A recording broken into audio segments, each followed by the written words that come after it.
विद्यार्थी मित्रांनो, 7वीच्या स्कॉलरशिप परीक्षेसाठी अत्यंत महत्त्वाचे हे उदाहरण जे की लसावी मसावी या घटकावरती अवलंबून आहे. याचा हा प्रश्न बारकाईने बघा.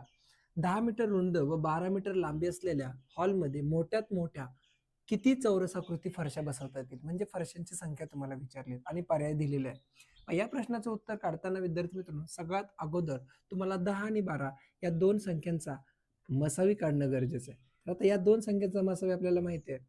बेपंच 10 बेसक 12 आपण याच्या मूळ पद्धत अवयव काढूया. त्यानंतर आता पहा यांचा मसावी किती आला? 2 आला. म्हणजेच विद्यार्थी मित्रांनो, सुरुवातीला तुम्हाला मसावी घ्यायचा आहे.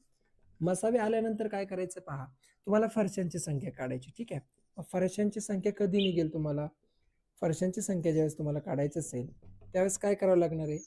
जे तुम्हाला जो हॉल दिलेला आहे, त्याचं क्षेत्रफळ काय? लांबी गुणिले रुंदी. म्हणजेच या ठिकाणी बघा, 12 ही लांबी आहे आणि 10 ही रुंदी. म्हणजे 12 गुणिले 10 यांचा गुणाकार करा. आणि त्याला आता हा मसावी जो आला विद्यार्थी मित्रांनो, ही मसावी म्हणजे नेमकं काय आलंय?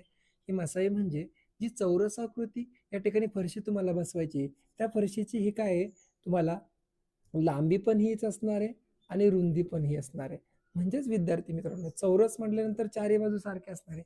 लांबी 2 आणि रुंदी 2 म्हणजेच त्याला लांबी गुणिले रुंदी म्हणजेच 2 गुणिले 2 नी तुम्हाला भागायचं आहे.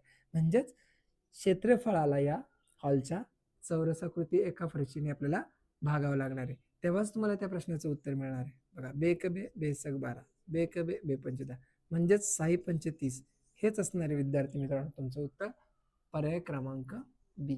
अशा पद्धतीने हा प्रश्न तुम्हाला सोडवता येईल.